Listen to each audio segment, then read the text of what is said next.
धन्यवाद छ प्रभुजी। त्यसरी नै यो जसरी म लिडिङ गर्ने अनि हाम्रो भाइ क्वायरका भाइ बहिनीहरूलाई प्रभु तपाईँको चरणमा राख्दछु। उहाँहरूको गला स्वरमा प्रभु तपाईँ रहिदिनुहोस् भनी म प्रार्थना गर्दछु।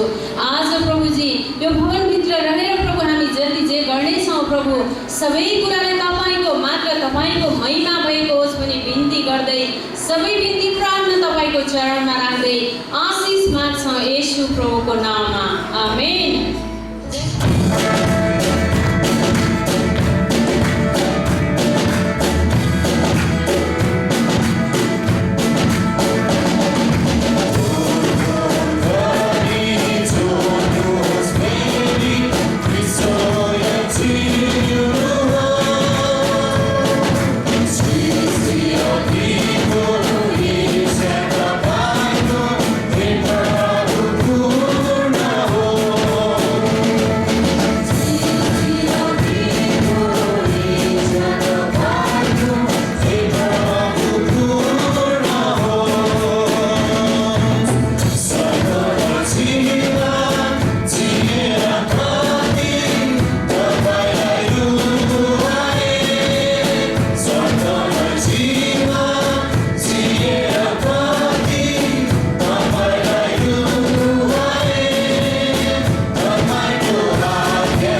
फर्कादिन आमेन साँच्ची नै हामी फर्किने छैनौँ हालेलुया आमेन साँच्चै नै परमेश्वरको भवनमा हामी आउँदा उहाँलाई आराधना दिँदा कहिले पनि हामी असन्तुष्ट हृदयले कहिले पनि उहाँलाई आराधना दिएको कहिले पनि योग्यको हुने छैन हामी जहिले परमेश्वरलाई हामी सोच्छ हृदयले हाम्रो जति थकान जति टेन्सन भए पनि त्यसलाई एकतिर राखेर परमेश्वर साँच्चै नै यस समयसम्म आफ्नो हृदयलाई खुल्ला बनाएर तपाईँलाई नै महिमा तपाईँलाई धन्यवाद दिन्छु भन्छ नि हाम्रो सबै कुराहरू परमेश्वर लिएर जानुहुन्छ नराम्रो कुराहरू हालेलुया आज चाहिँ म नाचेको हल्लेको देख्न चाहन्छु है हामी ख्रिस्टमा जीवित मानिसहरू हौ नि होइन र अनि बाँचेका मात्रै होइन बचाइएका मात्रै होइन तर हामी बाँचेकाहरू हौ अनि बाँचेको मानिस चाहिँ जहिले पनि के हुन्छ सक्रिय हुन्छ है र हामी सबैजना चाहिँ परमेश्वरमा आराधना गर्दाखेरि एकदमै जोसिलो भएर उहाँलाई हामीले चढाउँ उहाँलाई हामीले दिनुपर्ने कुराहरू चाहिँ केवल धन्यवाद हाम्रो हृदयले हाम्रो शरीरले हाम्रो एक्टिभिटिजले पनि दिनु पर्यो होइन त परमेश्वरलाई प्रेम गर्छु भन्छौँ अनि परमेश्वरलाई म धेरै धेरै धेरै दिन्छु भन्छौँ तर हामी धेरै कन्जुसाइ गरेका हुन्छौँ ताली पनि बजाउँदैनौँ हामी हात पनि उचाल्दैनौँ खै हजुरहरूको हात हेरौँ त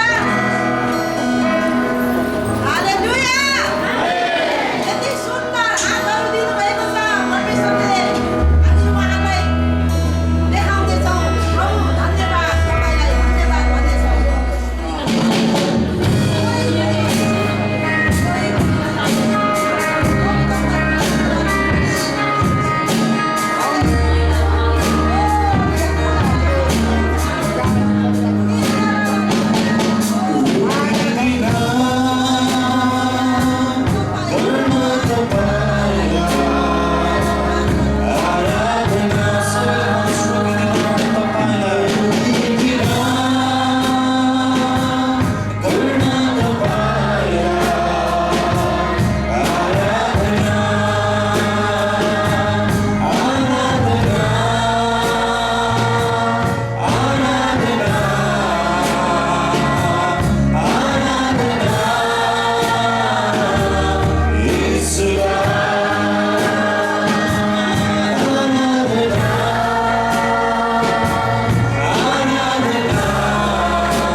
सबैलाई धेरै धन्यवाद होस्। अनि मेरो श्रीमान चाहिँ साउदीमा हुनुहुन्थ्यो र 3 महिना भएको कन्ट्याक्टै भएको थिएन। अनि अस्तिको हप्ता बाँड्नु पनि म उता गाडी गाउँ गएको थिएँ, आउन पाएन। अनि उहाँले कन्ट्याक्ट गर्नुभयो, प्रभुलाई धेरै धन्यवाद है। परिवारको गवाई परमेश्वरले उता दिनुभयो, धन्यवाद भने एकदम राम्रो छ। अहिले ड्युटी गरिरहनु भएको छ। हामी सबैलाई नमस्ते। विगत 1 महिना अगाडि चाहिँ मेरो छोराको त्यो जिब्रो पछाडिपट्टि के अलिकति मासु पलाएको थियो। अनि मलाई चाहिँ डक्टर गएर देखाएँ, यो के हो भनेर। तपाईँको छोराको छिटो अपरेसन गर्नुपर्छ, लिएर जानु भने। फेरि लिएर जानुपर्ने चाहिँ उहाँ बानेश्वर सिभिल खै के भन्ने ठाउँमा। अनि त्यहाँदेखि म त दङ्ग पऱ्यो, अब के गरेर लाने, पैसा पनि छैन। अनि फेरि अर्कोमा लगेर देखाएँ, यो के गर्नुपर्छ। तपाईँको छोरालाई ज्वरो आएको थियो, त्यही के कारणले घाउ भयो, त्यही भएर मासु पलाएको। अब 1-2 हप्ता कुर्नुहोस्, अनि विचार गरेर लानुहोस्। अनि म प्रार्थना गरेँ। अनि बाल सङ्गतिमा छोरालाई भने तिम्रो म्यामहरूलाई पनि प्रार्थना गर्न लाऊ। अनि यहाँ पनि म सम्झिन्थेँ छोरालाई निको पारोस्। अनि त्यहाँदेखि फेरि सपनामा मैले देखेँ, सधैँ हेर्थेँ। अनि त्यहाँ जिब्रो पल्टाएर हेरेको त परमेश्वरले अचम्म तरिकाले त्यो जिब्रोबाट त हटिसकेको रहेछ कि। म त यदि सपनामा देखेँ यस्तो हेर्छु, छोरा तिम्रो जिब्रोको यसरी निको भएको थियो, देखाउ त भने हेर्दाखेरि त त्यहाँ रहेको छ कि। म त प्रभुलाई यति धन्यवाद दिएँ, बिहान उठेर धन्यवाद दिएँ। मेरो परमेश्वरले चाहिँ निको पार्नु भयो। आमेन। पहिला हामी बिरामीहरूको लागि प्रार्थना गरौँ। तपाईँ जतिजना बिरामी हुनुहुन्छ तपाईँलाई प्रार्थना खाँच्छु भने हात उचाल्नु होला। र हात उचाल्नु भएको बिरामी जति उभिनुहोस्।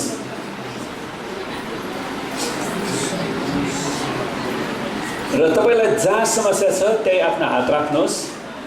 र हात राख्न अप्ठ्यारो ठाउँ छ भने तपाईँले टाउकोमा शिरमा हात राख्नु होला। र अरूले बिरामीतिर हात बढाउनुहोस्। अनुसार प्रार्थना गरौँ। परमेश्वर पिता, हामी प्रार्थना गर्छौँ साँच्चै नै जसरी तपाईँले आफ्नो मुक्तिको योजनामा हाम्रा सबै पापहरूलाई क्षमा गर्नुका साथै हाम्रा सबै रोग बिमारहरूलाई निको पार्नुभयो। अनि प्रभु यीशु तपाईँले भन्नुभयो सारा पृथ्वीमा जाऊ, सारा शिशुलाई सुसमाचार प्रचार गर, बिरामीहरूलाई निको पार, भूतहरू धपाऊ, कोरीहरूलाई शुद्ध पार। यसै कारण प्रभु हामी प्रार्थना गर्छौँ तपाईँको वचनको आज्ञाअनुसार यी तपाईँका छोराछोरीको शरीरमा भएका सबै रोग बिमारका श्रापहरू, तन्त्रमन्त्रका श्रापहरू देवी देवताका श्रापहरू, शारीरिक दुर्बलताहरू, कमजोरीहरू, मसल्सका समस्याहरू, ढाड दुख्ने, कमर दुख्ने, ती सबै सुगर, प्रेसरहरूलाई येशूको नाउँमा निस्किने र येशूको कुराको चोटमा ती सबै रोगहरू निको भइसकेको घोषणा गर्दछु। पवित्र आत्मा तपाईँले येशूको चङ्गालाई बगाइदिनुहोस्, प्रत्येकलाई छुनुहोस्, पूर्ण चङ्गाइ र छुटकारा ल्याउनुहोस् येशूको नाममा। आमेन। हुन्छ, दोस्रो विषय हामी प्रार्थना गर्नेछौँ। बाइबलले भन्छ काम नगर्नेले के गरोस्? खाना पनि नखाओस्। बाइबलले भन्छ अल्छे भोक भोकै मर्छ। आमेन। अल्छे नमरेको मर्छ, स्वाभाविक हो। त्यसैले बाइबलमा अल्छेलाई पाल, अल्छेलाई प्रेम गर भनेको छैन। हरेक अल्छे मानिसहरूले सापट माग्न छोडेर मेहनत गर्नु पर्यो, काम गर्नु पर्यो। आमेन। र उहाँले हामीलाई सापटी जीवन जिउनलाई बोलाउनु भएको छैन, हामीलाई काम गर्नलाई बोलाउनु भएको छ। अनि हामी हाम्रो हातको परिश्रममा परमेश्वरले आशीर्वाद दिनुहुन्छ। तपाईँ जतिजना काम गरिरहनु भएको छ, तपाईँको अर्थतन्त्रमा, तपाईँको कारोबारमा परमेश्वरको आशिष चाहिन्छ भने हात उचाल्नुहोस्। म तपाईँको लागि विशेष प्रार्थना गर्छु। जतिजनाको रुपियाँ पैसा फसेको छ भने त्यो पनि उठ्न सकोस्। आमेन। र अनुसार प्रार्थना गरौँ। परमेश्वर पिता, हामी तपाईँलाई धन्यवाद दिन्छौँ यी मेहनती र परिश्रमी हातहरू जसले तपाईँको वचनअनुसार विभिन्न किसिमको व्यवसायमा रोजगारमा रहेर काम गरिरहनु भएको छ। हामी प्रार्थना गर्छौँ तपाईँका छोराछोरीको व्यवसायमा तपाईँले प्रशस्त आशिष दिनुहोस्, उहाँहरूको कारोबारको भोल्युमलाई बढाइदिनुहोस्, हरेकको तलबमा वृद्धि गराइदिनुहोस्। प्रभुजी हामी प्रार्थना गर्दछौँ। परमेश्वर जतिजनाको रुपियाँ पैसाहरू फसेको छ त्यसलाई हामी येशूको नाममा उठ्ने आज्ञा दिँदछौँ। प्रभु तपाईँले सहायता गर्नुहोस्। हामी प्रार्थना गर्छौँ प्रभु, जसरी तपाईँले आशिष दिनुहुन्छ नि हरेकलाई दशांशको बेटी, स्वेच्छाको बेटी, प्रेम बेटी, धन्यवादको बेटी दिन सिकाउनुहोस् येशूको नाममा। आमेन। हुन्छ, परमेश्वरलाई धन्यवाद होस्। आज मान भाइले प्रसाद गर्नुपर्ने थियो, तर भाइको विशेष समस्या भएको कारणले उहाँ गाउँ जानुभएको छ, ससुराली गाउँमा। त्यसैले मैले आज वचन ल्याउँदैछु। र आजको विषय छ तपाईँ छिमल लिन चाहनुहुन्छ कि छाँटिन चाहनुहुन्छ? तपाईँ छिमल लिन चाहनुहुन्छ कि छाँटिन चाहनुहुन्छ? अब यो छिमल्ने शब्द बुझ्नुहुन्छ? तपाईँ कतिजनाले खेतीपाती रुखपात रोप्नु भएको छ? धेरैले गर्नुभएको छ। तपाईँले कतिजनाले तपाईँको रुखपातलाई छिमल्नु भएको छ?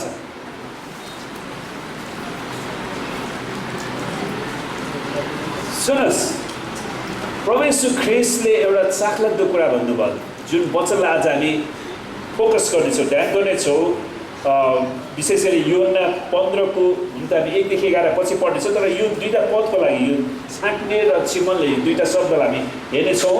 यूहन्ना 15को 1 र 2 पद परमेश्वरले भन्नुहुन्छ, यूहन्नाको सुसमाचार 15 अध्यायको 1 र 2 पद, साँचो दागको बोट म हुँ। परमेश्वरले भन्नुभयो, साँचो दागको बोट म हुँ र मेरा पिता किसान हुनुहुन्छ। मेरा पिता किसान हुनुहुन्छ। ममा हुने प्रत्येक हाँगा जसले फल फलाउँदैन उहाँले त्यसलाई छाट्नुहुन्छ र फल फलाउने हरेक हाँगालाई झन् बढी फल फलोस् भनी उहाँले छिमल्नुहुन्छ। त्यसैले छाट्ने र छिमल्ने जिम्मा चाहिँ कसको रहेछ? कसको रहेछ? परमेश्वर पिताको काम।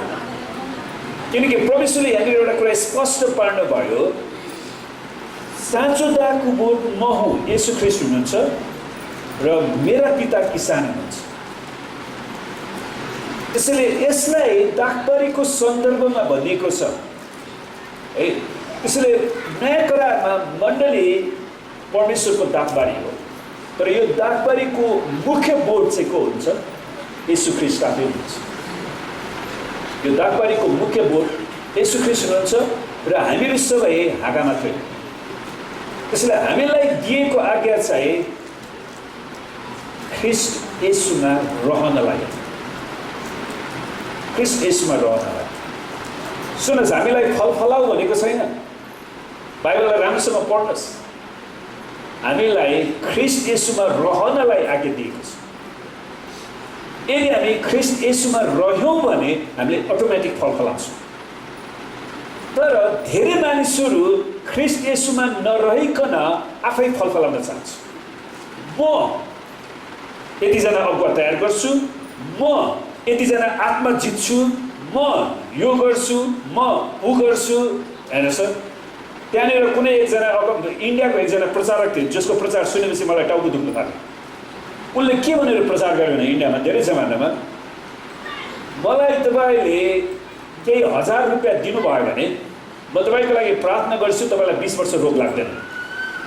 साह्रै सोह्रै तन्त्र मन्त्र भएन धामी चाक्रीमा। मलाई यति पैसा दिनुहोस्, म तपाईँलाई प्रार्थना गरिदिन्छु, तपाईँलाई 20 वर्ष रोग लाग्दैन। त्यो उसले आफैले फल फलाउने प्रयास गरे हो क्या। हामीले त्यसो गर्नु हुँदैन। मुख्य बोध प्रवेश हुनुहुन्छ, साँचो दाको बोध म हुँ र मेरा पिता किसान हुनुहुन्छ। त्यसैले हामीलाई दिएको आज्ञा चाहिँ के हो त? ख्रीष्ट येशूमा रहनु। हामी चाहिँ येशूमा रहनु पर्यो। जब हामी येशूमा रहन्छौँ, हामी येशूमा रह्यौँ भने हामीलाई फल फलाउन सक्नुको लागि उहाँले हामीलाई छिमाउनुहुन्छ, किन हामीले अझै बढ्ता फल फलाउँछ। तर हामी येशूमा नरहिकन आफ्नै जबरजस्ती गर्छौँ भने परमेश्वर पिताले छाड्नुहुन्छ। त्यसैले यो आजको वचनको शीर्षक, तपाईँ छिमलिन चाहनुहुन्छ कि छाँटिन चाहनुहुन्छ? त्यसैले यो उत्तर त्यतिकै उत्तर दिनुभन्दा पनि हामी यो वचनलाई गहिरेर मनन गरौँ र अहिलेसम्म हामीले गरेको क्रियाकलाप चाहिँ के हो त, त्यसलाई हामी चाहन्छौँ। आमेन। सुन्नुहोस्, हामीले एउटा कुरा बुझ्नुपर्छ, बाइबल शास्त्र परमेश्वरको वचन मात्रै क्रिस्चियन विश्वासको आधिकारिक स्रोत हो। हाम्रो विश्वासको आधिकारिक स्रोत परमेश्वरको वचन हो, कसैको अगमबाणी होइन। अझ जताततै सुन्नुहोस्, मण्डली फुटाउनको लागि शैतानले विभिन्न किसिमको अगमवादी, अगमवक्ता, अगमवादिनीहरू पठाइरहेको छ। अनि कोही कोही मान्छेहरू अचम्म लाग्दो, त्यो अगमवादीले के भनेर त बोल्दिन्न भनेर उसँग त्यो धामी जाग्रीलाई जस्तै सोधिरहेको छ। त्यो एउटा छिमेकी मण्डलीमा उनीहरूले त्यस्तै गर्दै रहेछन्। उनीहरूले मलाई बोलाए त्यहाँनिर बाइबल सिकाउनलाई। अनि त्यो व्यक्ति जब मैले परमेश्वरको वचनबाट अलिकति कुरा गरेँ, उसको अगमबाडी नै हरायो। बाइबल परमेश्वरको अगमबाडीको वचन, बाइबल आफै अगमबाडीको वचन। अनि यो अगमबाडी हजारौँ वर्षदेखि प्रमाणित भएको छ। आमेन। त्यसैले बाइबल मात्रै हाम्रो विश्वासको आधिकारिक स्रोत हो। त्यसैले पहिलो कुरा बाइबललाई त्यसको सन्दर्भमा पढ्नु पर्यो। अहिले युट्युबमा पनि ख्रिस्टको विरुद्धमा उनीहरूले विभिन्न के अरे पृथ्वी चाहिँ 4वटा खम्बामा बाँधेको छ बाइबलले भन्छ भने कहाँ लेखाएको छ बाइबलमा पृथ्वी 4वटा खम्बामा बाँडेको छ? चाहिँ नजिनी कुरा ल्याउँदै त्यो मान्छेहरूलाई बिचरा नयाँ विश्वासीलाई त्यतिको अलमल पारेर आउँछ। उसलाई सोध्नुहोस्। त्यसैले कुनै पनि मान्छेले तपाईँले नसुनेको कुरा भन्यो भने दया गरी मलाई बाइबलको कुन चाहिँ भागमा लेखाएको छ देखाइदिनु त। अनि उसले देखाउन सकेन भने तपाईँ झुटो कुरा बाँडेर नहिँड्नुहोस् भन्नुहोस्। मान्छेहरूलाई भरमाउनलाई, ख्रिस्टको विरुद्धमा बोल्नको लागि शैतानले विभिन्न मान्छेलाई विभिन्न माध्यमहरूद्वारा प्रयोग गरिराखेको छ। परमेश्वरलाई धन्यवाद होस्, हामी डराउनु पर्दैन। सत्य कहिले पनि डक्दैन। आमेन। त्यो जहिले पनि स्थिर रहन्छ। सुन्नुहोस्, बाइबल इतिहासमा यतिसम्म भयो कि यो बाइबल अनुवाद गरिएको बाइबललाई रोमन क्याथोलिकहरूले, त्यतिखेरको सबैभन्दा धनी रोमन क्याथोलिकहरूले सबै बाइबल किनेर जलाए। तर पनि जलाएर त जलिएन नि। आमेन। मान्छेले यो बाइबल नरहनको लागि धेरै प्रयास गरे, तर परमेश्वरले आफ्नो वचनलाई सुरक्षित राख्नुभएको छ। परमेश्वरलाई धन्यवाद होस्। बाइबलमा लेखेको छ कि परमेश्वरले आफ्नो वचन स्वर्गमा स्थापित गर्नुभएको छ।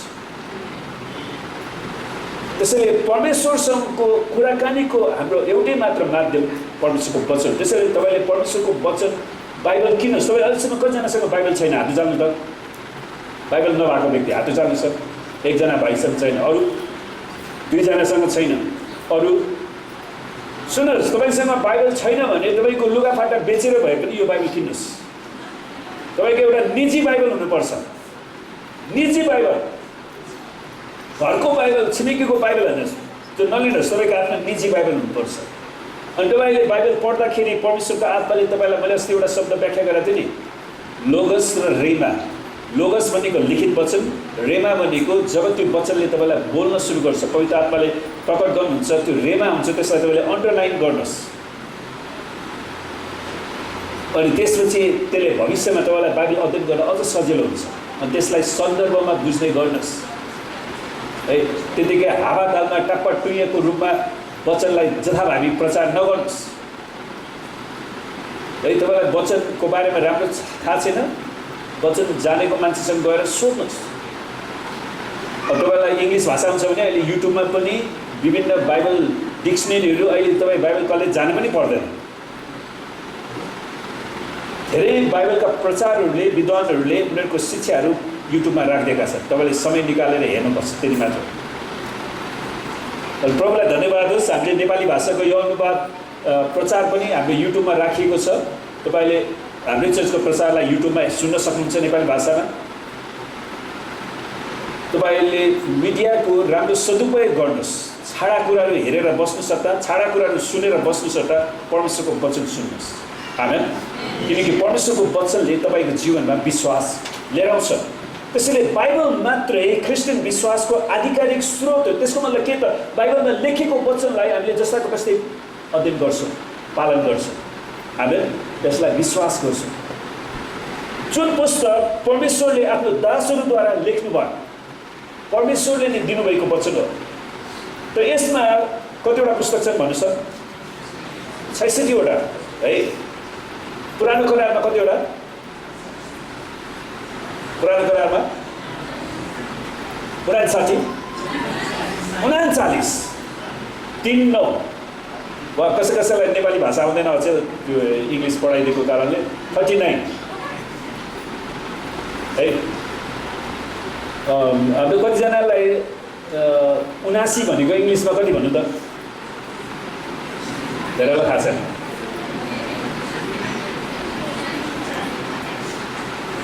कसैलाई थाहा छैन? 79 भनेको 79 हो है। तर नयाँ करारमा 27 वटा पुस्तक छ। हामी त्यसैले पुरानो करारमा कतिवटा? 39 र नयाँ करारमा 27 वटा। सुन्नुहोस्, बाइबलमा परमेश्वरले बोल्नुहुन्छ। त्यसैले परमेश्वर, यदि तपाईँ परमेश्वरको आवाज सुन्न चाहनुहुन्छ भने बाइबलमा जानुहोस्, बाइबललाई पढ्नुहोस्, किनकि परमेश्वरले बोल्नुहुन्छ। यो उहाँको वचन हो। जब हामी एकसाथ भेला हुन्छौँ, हामी मानिसको विचार सुन्न आउँदैनौँ। यो बाइबल कुनै राजनैतिक झुन्डा होइन। यहाँ मेरो विचारमा चल्दैन, यहाँ परमेश्वरको विचार चल्नुपर्छ। आमेन। र हामी परमेश्वरको आवाजलाई सुन्न आउँछौँ। त आज हामी यूहन्ना 15 अध्यायबाट परमेश्वरको आवाजलाई सुन्दैछौँ। अनि यो पुस्तकको वचन लेख्नको निम्ति परमेश्वर पवित्र आत्माले प्रेरित यूहन्नालाई प्रेरणा दिनुभयो। यसै कारण बाइबलमा कुनै गल्ती छैन, बाइबलमा कुनै पनि गल्ती छैन। इनएरेन्सी अफ द स्क्रिप्चर भन्छ। जब कसैले बाइबल थियोलोजी पढ्नुभयो, बाइबलमा कुनै पनि गल्ती छैन। हामीले गल्ती ठानेर पनि त्यो गल्ती होइन है। कहिलेकाहीँ हामी त्यसलाई गलत प्रकारले बुझ्छौँ, हाम्रो बुझाइको गलत हो। किनकि हामीले त्यसको पृष्ठभूमिमा, त्यसको सन्दर्भमा त्यसलाई ठिकसँग बुझ्न सक्छौँ। अनि मलाई थाहा छ कसैले अक्रिस्चियनहरूले क्रिस्चियनको विरुद्धमा बाइबलको पदलाई जथाभावी लेखेर उनीहरूले गर्ने प्रयास गरेका छन्, तर त्यसले उनीहरूलाई मात्र घाटा लाग्छ। यो एकदमै ठिक, एक्युरेट र आधिकारिक पनि छ। जब परमेश्वर बोल्नुहुन्छ हामी सुन्छौँ, किनकि परमेश्वरले हामीले सिक्नै पर्ने कुरा बताउनुहुन्छ, हामीले जान्नै पर्ने कुरा बताउनुहुन्छ। बाइबलले नै हामीहरूलाई हामीहरूको दैनिक सामाजिक जीवनलाई नियन्त्रणमा लिनुपर्छ।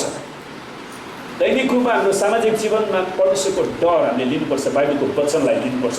त्यसैले तपाईँले बाइबलको हरेक दिन तपाईँले बाइबललाई 3 अध्याय 4 अध्याय वा त्यसरी पढ्दै गर्नुहोस् है। तपाईँले कतिजनाले पढेर सिधाउनु भएन, मलाई थाहा छैन। मेरो फोनमा चाहिँ एउटा एप छ, मलाई खुसी लाग्यो। मेरो झन्डै 98% पढेर सिद्धेछ। त्यसले पर्सेन्ट पनि दिन्छ क्या, कति पढाएर पर्सेन्ट पनि दिँदो रहेछ त्यो एप्स भएको कारणले।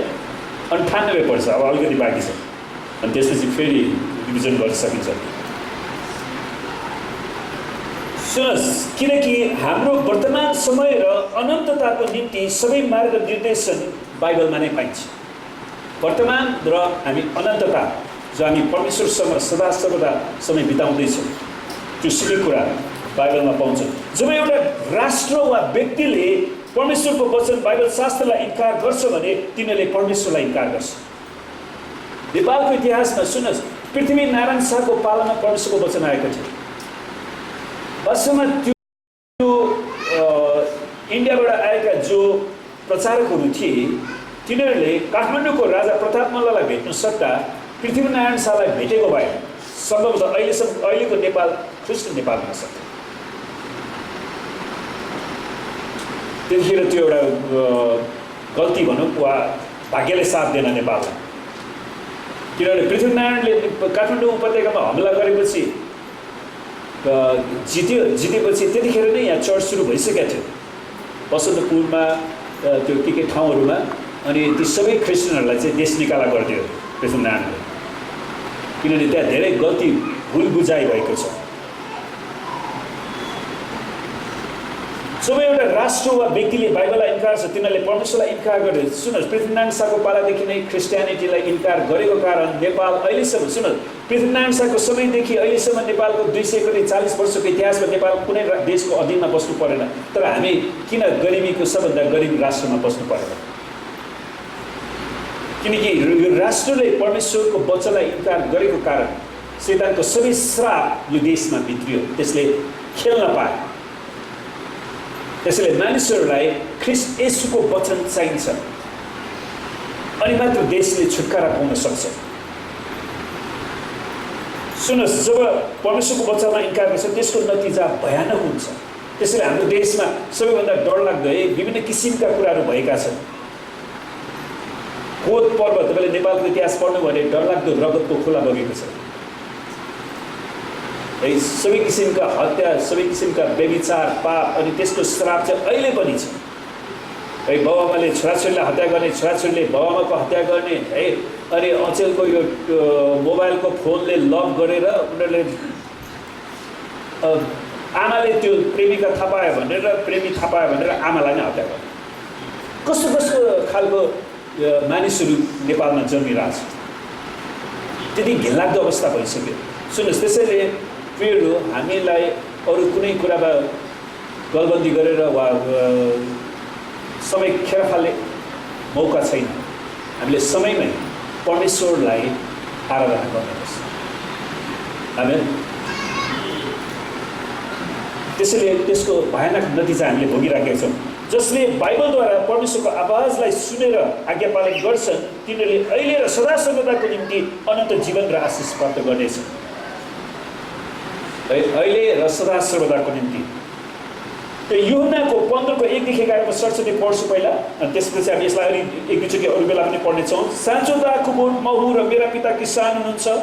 ममा हुने प्रत्येक हाँगा जसले फल फलाउँदैन उहाँले त्यसलाई छाट्नुहुन्छ र फल फलाउने हरेक हाँगालाई झन् बढी फलोस् पनि उहाँले छिमल्नुहुन्छ। मैले तिमीहरूलाई भनेका वचनले तिमीहरू अघि नै शुद्ध भइसकेका छौ। ममा रह र म तिमीहरूमा रहन्छु। जसरी हाँगा दागको बोटमा रहेन भने त्यो आफैले फल फलाउन सक्दैन, त्यसरी तिमीहरू ममा रहेनौ भने तिमीहरूले पनि सक्दैनौ। सुन्नुहोस्, परमेश्वरले यो वचन कुन बेला भन्नुभएको थाहा छ? यो एकदमै महत्त्वपूर्ण वचन। परमेश्वर ख्रिस्टले निस्ताचारको भोज खानु भएपछि उहाँहरूको चेलामध्ये एकजना यहुदा इस्करियोतीमा शैतान प्रवेश गर्छ। उसले प्रभुलाई त्यागेर जान्छ, यसलाई 30वटा जातिको सिक्कामा बेच्न जान्छ। अनि त्यो बीचको समय, अनि उहाँलाई क्रुसमा पक्राउ पर्नुभन्दा अगाडिको समयमा प्रभुले यो महत्त्वपूर्ण शिक्षा दिनुभएको छ। त्यसैले यो खास येशू ख्रिस्ट मृत्युमा जानुभन्दा अगाडिको शिक्षा। त्यसैले सुन्नुहोस्, कुनै पनि व्यक्तिले आफू मर्नुभन्दा अगाडि कुनै कुरा शिक्षा दिन्छ भने उसले एकदमै उसलाई अरू साधारण कुरा भनिरहने फुर्सद हुँदैन। उसले जीवनको महत्त्वपूर्ण कुरा दिएको हुन्छ। त्यसैले यो खण्ड परमेश्वरले दिनुभएको एकदमै महत्त्वपूर्ण खण्ड। आमेन। अनि उहाँले भन्छ ममा रह र म तिमीहरूमा रहन्छु। ममा रह। येशूमा रहनलाई परमेश्वरले बोलाउनुहुन्छ। जसरी हाँगा दाखको बोटमा रहेन भने त्यो आफैले फल फलाउन सक्दैन। हामी कसरी पनि आफैले फल फलाउन चाह्यो भने परमेश्वर पिताले काटेर फाल्नुहुन्छ। त्यसरी तिमीहरू ममा रहेनौ भने तिमीहरूले पनि सक्दैनौ। फेरि प्रभुले भन्नुहुन्छ दाखको बोट म हुँ। दाखको बोट म हुँ, यसरी भन्नुहुन्छ। तिमीहरू चाहिँ हाँगा हो। हामीले हाम्रो अवस्थालाई बुझ्नुपर्छ, हामी हाँगा मात्रै हौँ प्रियहरू, हामीहरू केही पनि होइन। आमेन। त्यसैले मण्डलीमा प्रभु येशू ख्रीष्टको सर्वोच्चतालाई इङ्ग्लिसमा सबरिनिटी अफ गड भन्छ, वा येशू ख्रीष्ट मात्रै सर्वोच्च शासक हुनुहुन्छ। येशू ख्रीष्टको सर्वोच्चतालाई हामी स्वीकार गर्छ। त्यसैले मण्डलीमा जे पाए त्यो शब्द बोलेर म यो गर्छु ऊ गर्छु भनेर त्यसरी जानेन। हामीलाई ख्रीष्ट येशूमा चाहिँ हामी रहनुपर्छ, जुनसुकै अवस्थामा होस्, जस्तोसुकै परिस्थितिमा होस्, हामी येशूमा रहनलाई चाहिँ हामीलाई बोलाइएको छ। आमेन। जब हामी येशूमा रहन्छौँ, फल भनेको अटोमेटिक फल्ने कुरा हो क्या।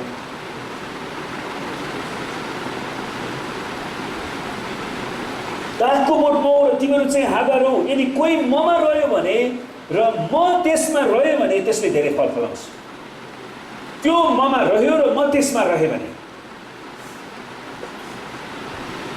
यसले धेरै फल फलाउँछ, किनकि मबाट अलग रहेर तिमीहरू केही गर्न सक्दैन। मबाट अलग रहेर तिमीहरू केही गर्न सक्दैनौ। कोही मानिस ममा रहेन भने त्यो हाँगा चाहिँ बाहिर बेलकाइन्छ र त्यो सुकिहाल्छ। अनि यस्ता हाँगाहरू मानिसले बटुल्छन् र आगोमा फालिदिन्छन्, ती जलिहाल्छ। त्यसैले यसोमा नरहने मान्छेहरू जल्छ। त्यसैले एउटा कुरा हामीले के स्पष्ट बुझ्नु पर्ने, मैले तपाईँलाई घरिघरि भनिरहेको छु, हामी यसोभन्दा बढी दयालु प्रेमिलो बन्न आवश्यक छैन।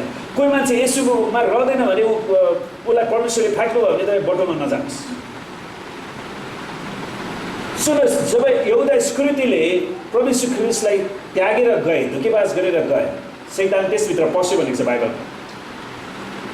यहुदा इस्करियोतीलाई पश्चाताप लिँदै आयो पछिबाट, अनि त्यो रुखमा झुन्डिने बेलामा प्रभु यीशु गएर त्यसको डोरीलाई फुकाइदिनु भयो। उहाँले के पनि गर्नुभयो।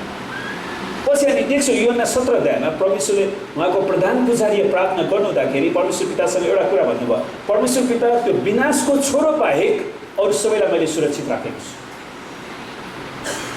त्यसैले कोही मानिसले विनाशलाई नै चुन्छ भने हामीले त्यसलाई बढी माया गरेर फकाइ फुसलाई गरेर मण्डलीमा ल्याउन आवश्यक छैन, किनकि उसले परमेश्वरको वचनलाई तिरस्कार गरेको छ। उसले परमेश्वरको विरुद्धमा गएको छ। उसले आफूलाई शैतानको रूपमा प्रस्तुत गरेको छ। हामी ती दुष्टहरूबाट अलग्गिन मात्रै सक्छौँ, उनीहरूलाई हामीले परिवर्तन गर्न सक्दैनौँ। आमेन। किनकि परिवर्तन गर्ने काम परमेश्वरको हो।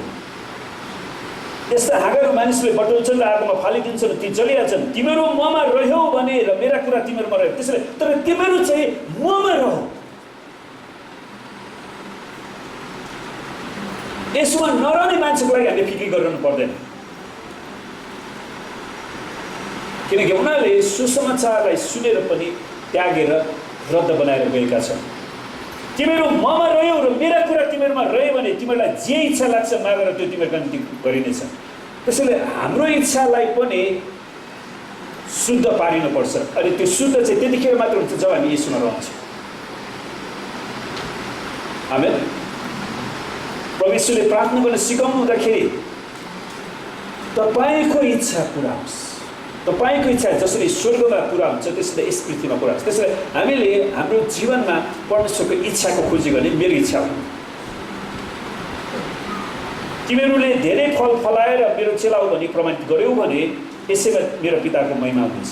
त्यसैले परमेश्वरको महिमा गर्ने बलावट परमेश्वरले हामीलाई दिनुभएको छ। अनि त्यो परमेश्वरको महिमा गर्न सक्नको लागि हामीलाई ख्रीष्ट येशूमा रहनको लागि उहाँले बोलाउनु। पिताले जसरी मलाई प्रेम गर्नुभएको छ मैले पनि तिमीहरूलाई प्रेम गरेको छु, तिमीहरू मेरो प्रेममा रह। त्यसैले हामीलाई येशूको प्रेममा रहनको लागि उहाँले बोलावट दिनुहुन्छ। यदि मेरो आज्ञा पालन गर्यौ भने तिमीहरू मेरो प्रेममा रहनेछौ, जसरी मैले मेरो पिताको आज्ञाहरू पालन गरेको छु र उहाँको प्रेममा रहन्छु।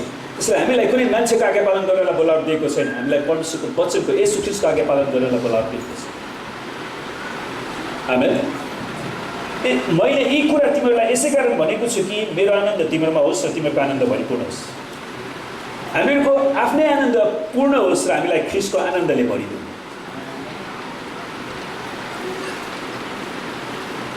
सुन्नुहोस्, यस खण्डमा दागको बोट र हाँगाको उदाहरण दिएको छ। साथै फल फलाउने व्यक्ति नै साँचो चेला हो भन्ने कुरा जनाउँछ, जुन चाहिँ साँच्चैकै मुक्ति पाएको व्यक्तिको चरित्र हो। एउटा मुक्ति पाएको व्यक्तिको चरित्र के त येशू ख्रीष्टमा रहन्छ, अनि यस क्रिस्टमा रहेको कारणले उसले आफसे आफ फल फलाउन सुरु गर्छ। यो कुरा हाम्रो प्रभुले बाइबलका सबै लेखकहरूले र विश्वासयोग्य ख्रिस्टको चासो र फिक्रीको कुरा है। यो प्रभुको चासोको कुरा हो। बाइबलका सबै लेखकहरूको मुख्य फिक्री पनि यही नै हो अनि विश्वासयोग्य ख्रिस्टहरूको मुख्य फिक्री पनि यही हो कि हामी यसो ख्रिस्टमा रहेर फल फलाउन सकौँ। एउटा व्यक्ति साँचो चेला हो भनेर कसरी थाहा गर्ने त? एउटा व्यक्ति साँच्चीकै स्वर्ग जाँदैछ भनेर कसरी निश्चित हुने? यो व्यक्ति साँच्चीकै स्वर्ग जाँदैछ भनेर कसरी निश्चित हुने? स्त्री वा पुरुषहरू नरकबाट भाग्दैछन्, उम्किँदैछन् भनेर कसरी थाहा गर्ने? त यी कुराहरू हामी कसरी थाहा गर्न सक्छौँ त? पहिलो कुरा हामीले के बुझ्नु पर्यो भने हाम्रो जीवनमा परमेश्वरले दिनुभएको मुक्ति बाहेक अरू कुनै पनि कुरा महत्त्वपूर्ण छैन। आमेन। परमेश्वरले दिनुभएको मुक्ति बाहेक अरू सबै कुराहरू सेकेन्डरी कुरा। त्यो पहिलो फिक्रीको कुरा। धेरै मानिसहरू ख्रिस्टको मुक्तिलाई त्यागेर जान्छन् अनि अचेल उनीहरू कोरियन देवतालाई पूजा गर्छन्। अचेल नेपालीहरूको चर्चमा कोरियन देवता पूजा गर्ने चलन छ क्या। यो कुरा मैले मात्र भने होइन, एकजना कोरियन मान्छेले नि प्रचार गरेको रहेछ। धेरै नेपालीको चर्चहरूले कोरियनसँग प्रार्थना गर्छन्, हाम्रो चर्च बनाइदिनु न है। अनि उनीहरूले के भन्छ त्यो भने अनि उनीहरूले कोरियनलाई देवता बनाए। अनि उनीहरूले एउटा कुरा त्यो कोरियन भाइले प्रचार गर्नुभएको, कोरियामा विदेशीहरूले हस्पिटलहरू र स्कुलहरू बनाइदिएका छन् तर चर्च बनाउने हकमा हामी आफैले बनाउँछौँ। अनि धेरै कोरियनहरूले आफ्नो जग्गा जमिन परमेश्वरलाई दान दिएका छन् मण्डली बनाउनको लागि। हाम्रो नेपालमा जग्गा जमिन भएका धेरै मान्छेहरू छन् अनि परमेश्वरलाई मण्डली बनाउनको अलिकति जग्गा दिन सक्दैन। उसँग 10-12 रुपैयाँ 15-16 रुपैयाँ छ भने 1 रुपैयाँ जग्गा परमेश्वरलाई दान दिनु मिल्दैन। कोरियनकै पछाडि माग्न जानुपर्छ, भिखारी बन्नुपर्छ, किनभने उसको ईश्वरै कोरियन भयो क्या हो। त्यो कुरा मैले मात्र भने होइन, त्यो कोरियन भाइलाई चाहिँ त्यो भाइलाई भेटायो भने म यहाँ पनि प्रचार गर्न बोलाउनुपर्छ जस्तो लाग्छ। परमेश्वरको आत्मा भएको मान्छेलाई चाहिँ हामी सहयोग गर्छौँ नि। हामी सुन्नुहोस्, हाम्रो जीवनमा परमेश्वरले दिनुभएको मुक्ति बाहेक अरू कुनै पनि महत्त्वपूर्ण कुरा होइन र हाम्रो जीवनमा परमेश्वरले दिनुभएको अनन्त जीवन बाहेक अरू कुनै पनि महत्त्वपूर्ण छैन। सारा संसार हासिल पारेर हाम्रो आत्मालाई चाहिँ गुमायो भने, नरकमा पुऱ्यायो भने के लाग्छ? हाम्रो जीवनमा परमेश्वरको स्वर्ग बाहेक अरू कुनै कुरा पनि महत्त्वपूर्ण छैन। हामी परमेश्वरको स्वर्गमा यात्रा गर्दै गरेका व्यक्तिहरू हो। हामीले अरू कुनै पनि कुरा हेर्न अगाडि हामीले ख्रिस्टको स्वभाव महत्त्वपूर्ण वास्तविकतालाई जान्नुपर्छ। त यूहन्ना 15:1 हामी प्रभु यीशु ख्रिस्टको ईश्वरीय स्वर्गीय स्वभावलाई घोषणा गरिएको छ। उहाँले भन्नुहुन्छ साँचो दागको बोट म हुँ। साँचो दागको बोट त्यो चाहिँ प्रभु यीशु ख्रिस्टको ईश्वरीय स्वभाव हो।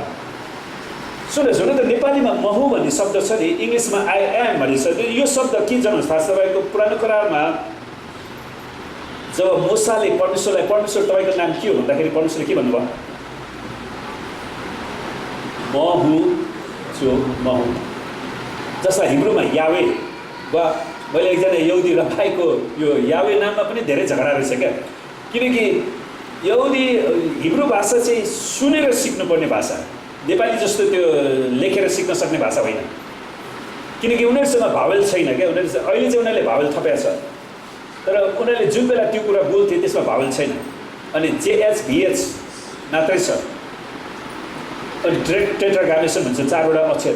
अनि त्यसलाई बोलेर सिक्नुपर्ने। तर फेरि यहुदी रबाहरूले के भन्थ्यो, त्यो परमेश्वरको वचनलाई गलत व्याख्या गरेर तैँले परमप्रभु परमेश्वरको नाम व्यर्थमा नलिनु भनेर 10 आज्ञामा दिएको छ। अनि उनीहरूले चाहिँ के विश्वास गर्यो भने परमप्रभुको नामै लिनु हुँदैन भन्ने किसिमको सोच भयो। त्यसले गर्दाखेरि उनीहरूले त्यो नामलाई उच्चारै नै गरेन। अब त्यो शब्दलाई उच्चारण नगरेपछि त त्यो सुनेर बोलेर सिक्नुपर्ने भाषा त्यो नै बिर्स्यो। तर कतिजना रबाईहरूको के दाबी छ भने मुख्य त्यो जो प्रधान पुजारी हुन्छ नि परमेश्वरको महापवित्र स्थानमा प्रवेश गर्ने उसलाई थाहा छ। त्यसैले उसले चाहिँ त्यसलाई लेखेर दिएको थियो अरे क्या। अनि उनीहरूको एउटा निचोडमा चाहिँ एकजनाले परमेश्वरको नाम याहुवा भन्ने उसले भनेको छ। अनि कसैले यावे भनेको छ, तर परमेश्वरलाई धन्यवाद होस्, परमेश्वर जान्नुहुन्छ मानिसको कमजोरी पर्दा। आमेन। र हामीले परमेश्वरको नामलाई इज्जत गर्न सिक्नुपर्छ। अनि त्यहाँनिर जेमै पनि परमेश्वरले मूसालाई जे भन्नुभयो, म हुँ जो म हुँ, अनि त्यही नाम परमेश्वरले भन्छ, म हुँ। साँचो दागको बोट म हुँ है।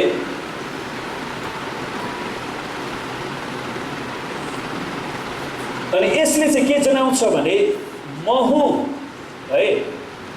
म हुँको अर्थ के त? त्यसको अर्थ अनन्तदेखि अस्तित्वमा हुनुभएको, अनन्तदेखि अस्तित्वमा हुनुभएको, जो सधैँभरि हुनुहुन्छ, हुनुहुन्थ्यो र हुनुहुनेछ। परमेश्वरलाई धन्यवाद होस्। हाम्रो परमेश्वर सधैँभरि हुनुहुन्थ्यो, हुनुहुन्छ र हुनुहुनेछ। परमेश्वरलाई धन्यवाद होस्। हाम्रो परमेश्वरले आत्महत्या गर्नु भएन, तर उहाँ हाम्रो पापको निम्ति क्रुसमा बलिदान हुनलाई जानुभयो। आमेन। त्यसैले हामी कति भाग्यशाली छौँ कि हाम्रो परमेश्वरले हामीले भोग्नुपर्ने कष्ट उहाँले भोगिदिनु भयो। अर्थात् उहाँ म हुँ शब्दको अर्थ अनन्तदेखि अनन्तसम्म हुनुहुन्छ। उहाँ सेल्फ एक्जिस्टेन्ट, वा अर्को एउटा शब्द तपाईँलाई इङ्ग्लिसको शब्द सिक्न मन लाग्छ भने मात्र है, एसेटी अफ गड भन्दो रहेछ। एसेटी गड अर्थात् उहाँ सधैँभरि आफैमा अस्तित्वमा हुनुहुन्छ। उहाँलाई बाँच्नको लागि कुनै व्यक्ति चाहिँदैन, उहाँलाई बाँच्नको लागि स्वास्नीको आवश्यकता पर्दैन, कुनै पुरुषको आवश्यकता पर्दैन, कसैको सहायता चाहिँदैन। उहाँ आफैमा बाँचिरहनु भएको छ। अनि उहाँले आफ्नो महिमाको लागि सबै स्वर्गदूतलाई, सबै पृथ्वीलाई, सारा विश्वलाई उहाँले सृष्टि गर्नु। त परमेश्वरले सबै संसारलाई आफैमा केन्द्रित गर्नुभएको छ। उहाँले बोल्नुभयो, सबै कुरा अस्तित्वमा आयो। त्यसैले त्यो युनिभर्स। आमेन। यसुले आफ्नो प्रचार, शिक्षा, चङ्गाई, चेलापन, सेवकाईमा निरन्तर रूपमा उहाँ परमेश्वर हुनुहुन्छ भन्ने घोषणा गर्नुभयो। जब उहाँले चाहिँ के अरे साँचो दागको बोट म हुँ भन्ने, जुन म हुँ भन्ने शब्द छ, त्यो परमेश्वरको नाम थियो। उहाँ परमेश्वर हुनुहुन्छ भन्ने उहाँले घोषणा गरिरहनु भएको थियो। उहाँले भन्नुभयो, मेरा पिताले अहिले पनि काम गरिरहनु भएको छ र म आफै पनि काम गरिरहेको छु। परमेश्वरलाई धन्यवाद होस्। हाम्रो परमेश्वर अल्छे दोबाटोमा ढुकुवा हुनुहुन्न, तर उहाँ काम गर्ने परमेश्वर हुनुहुन्छ। आमेन। परमेश्वरले कहिले पनि बाइबलमा दोबाटोमा येशूको मूर्ति बनाएर राख्नु भन्नुभएको छैन नि। येशू ख्रीष्ट दोबाटोमा होइन, उहाँ तपाईँ र मेरो हृदयमा बास गर्न चाहनुहुन्छ। यूहन्नाले येशू ख्रीष्टले भन्नुभएको सातवटा म हुँ वाक्यहरूलाई रेकर्ड गर्दछन्। जस्तो परमेश्वरले भन्नुभयो, जीवनको रोटी म हुँ है। जसरी रोटीले हाम्रो शरीरलाई ताकत दिन्छ, त्यसरी येशूले हामीलाई आत्मिक रूपमा र अनन्तसम्म सम्हालेर राख्नुहुन्छ। उहाँले ताकत दिनुहुन्छ। अनि उहाँले भन्नुभयो, संसारको ज्योति म हुँ। यसको अर्थ के त? येशूलाई पछ्याउने व्यक्ति कहिले पनि अन्धकारमा हिँडुल गर्ने छैन, तर उसले जीवनको ज्योति पाउँछ। हामीलाई थाहा छ हामी कहाँ जाँदैछौँ, हाम्रो भविष्य हामीलाई थाहा छ। आमेन। किनकि येशू ख्रीष्टले त्यसलाई निश्चित गराउनु भएको छ। तेस्रो चौथोमा ढोका म हुँ, असल गोठालो म हुँ। ले येशू ख्रीष्ट मात्र मुक्तिको मार्ग हुनुहुन्छ भन्ने कुरा जनाउँछ है। उहाँले भन्नुभयो, पुनरुत्थान र जीवन म हुँ। यो वाक्यले अनन्त जीवनको प्रतिज्ञातिर डराउँछ। परमेश्वरलाई धन्यवाद होस्। हामी मर्यौँ भने पनि फेरि बाँच्नेछौँ, हाम्रो आत्मा सदाको लागि बाँच्नेछ। अर्को ठाउँमा प्रभुले भन्नुभयो, बाटो, सत्य र जीवन म हुँ। यसले अनन्त जीवनमा पुग्ने एउटै मात्र बाटो येशू हुनुहुन्छ भन्ने जनाउँछ। सुन्नुहोस्, उपनिषदमा एउटा प्रार्थना छ, तीनटा प्रार्थना छ खास। असतोमा सत गमय, तमसोमा ज्योतिर्गमय, मृत्युमा अमृतम गमय। असतोमा सत गमय भनेको मलाई के त? मलाई असत्यबाट सत्यमा डोराउनुहोस्। Lead me from untruth to truth. मलाई असत्यबाट सत्यमा डोराउनुहोस्। त्यसको मतलब के त? त्यो हिन्दू दर्शन शास्त्री जसले हिन्दू धर्मलाई अध्ययन गर्यो, त्यसपछि उसले उपनिषदमा एउटा कुरा निचोडमा ल्याउँछ, मलाई असत्यबाट सत्यमा डोराउनुहोस्। त्यसको मतलब के त? तिनीहरू असत्यतामा रहेछ नि त, उनीहरू गोलमालमा, अँध्यारोमा रहेछ। त्यसैले उसले भन्छ, मलाई असत्यमा बाट सत्यमा डोराउँछ। अनि परमेश्वरले के भन्नुभयो? बाटो सत्य र जीवन म नै। बस उनीहरूको प्रार्थनालाई परमेश्वरले उत्तर दिनुभएको छ। तमसुमा ज्योतिर्गमय, मलाई अँध्यारोबाट उज्यालोमा डोराउनुहोस्। अनि प्रभुले भन्नुभयो संसारको ज्योति म हुँ।